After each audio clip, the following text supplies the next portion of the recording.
So, Peace. what's going on today, brother? Peace. What's good? Oh, okay. I thought you was about to come with another question. Man, today is the day, man. We starting it in like 5 minutes. As soon as, you know what I'm saying, everybody gets situated inside, food's ready, everybody's here. Sex, medicine, and the art of sacred sensuality. This is part 1. We're doing it 4 Sundays in a row. We're about to get it popping up in here, y'all. It's going to be for real. So that's kind of how the energy healing works when I'm doing energy healing. What I'm doing is I'm raising my vibration through certain body awareness techniques that I've learned, imagination techniques, breathing techniques. The breath is super, super important. And when I raise that energy field in my own aura, I will send that with my thoughts. Energy follows thought. So focus is important. Ability to direct your thoughts and everything is super important. But when I send that energy to her, wherever I'm sending the energy in her body, whatever level is vibrating on, it's going to continue to raise and raise and raise to meet mine. So let's say like my vibration is up here and her vibration is down here, and then we come together in the same vicinity. What would normally happen is like this, but with the techniques that I've learned over the years, I have the ability to not only raise my vibration, but to keep it there and hold it no matter what comes in the area. So now it's going to look like this, and her body just keeps getting higher and higher and higher, and then the acceleration of the healing just gets faster and faster and faster, to the point where you actually start to see things happening and like body shifting, bones moving, all kind of stuff. So that's more of like just the basic, what the entrainment is, how the energy healing actually works to tune someone else's energy to what you're doing.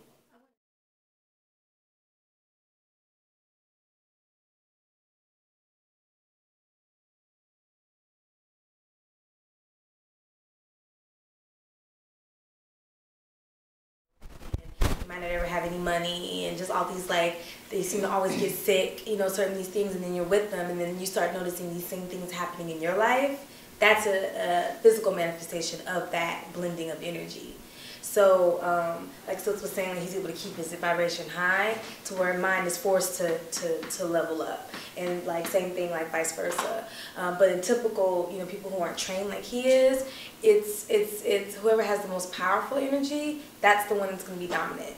And then the other person is going to match. So it's going to be like a lowering, or, you know, if you have the higher vibration, it's more powerful, the other person will raise it. Or if the other person's negative energy is the most powerful, then yours is going to lower.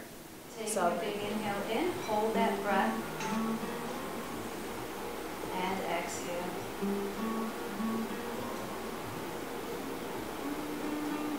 Inhale in through the nose, hold the breath. And exhale. For you, your partner, and your relationship. 3 different things. Another inhale in.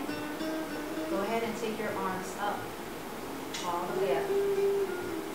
And exhale again. This is about who's going to lead. So one person is going to hold on to the other person's wrist. Who will lead? Go ahead and start grabbing for them. It doesn't matter who. So even that, pay attention to that. Who's grabbing first? It's no judgment, but you got to notice what's going on. So one hand is on one side and one hand is on the other side. So pay attention to that. Who grabbed what first? Everything that you do, you know, it's like a figure 8. It comes back. You know what I mean? So that's that whole thing about trusting. Nothing is off bar. I mean, you should be able to say or speak anything, participate in any kind of way that you want with your mate. That is sacred. You know, so it's like if you want to stand on your head and this and that, shouldn't be looked at as crazy. It's like you're trusting that. So that's why that exercise, it wasn't to be foolish. It was to see where you are in your trust with that person. That, hey, I want to do this, or hey, I'm attracted to this. You know, I want to, you know, instead of you first get in touch with what it is that you like and why it is. And then bring your mate in, because if not, then he's looking at you like you're crazy, or she's looking at you like you're crazy.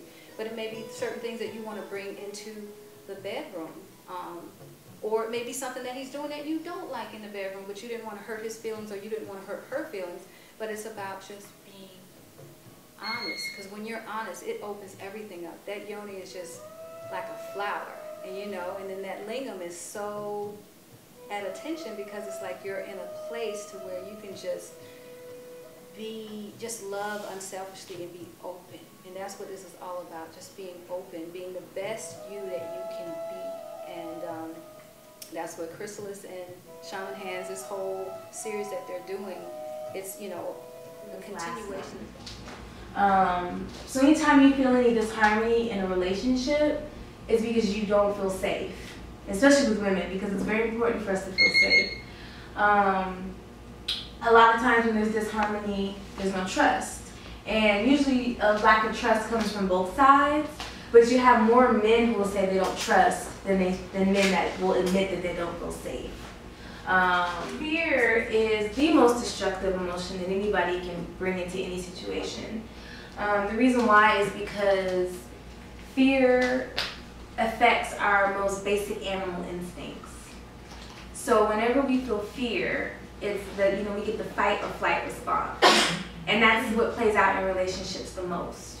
So whenever we feel any little bit of fear, it's like either we want to run or we want to fight. We want to argue, we want to, you know, physically fight, we want to be destructive, we want to be self-sabotaging, and it's all based on fears.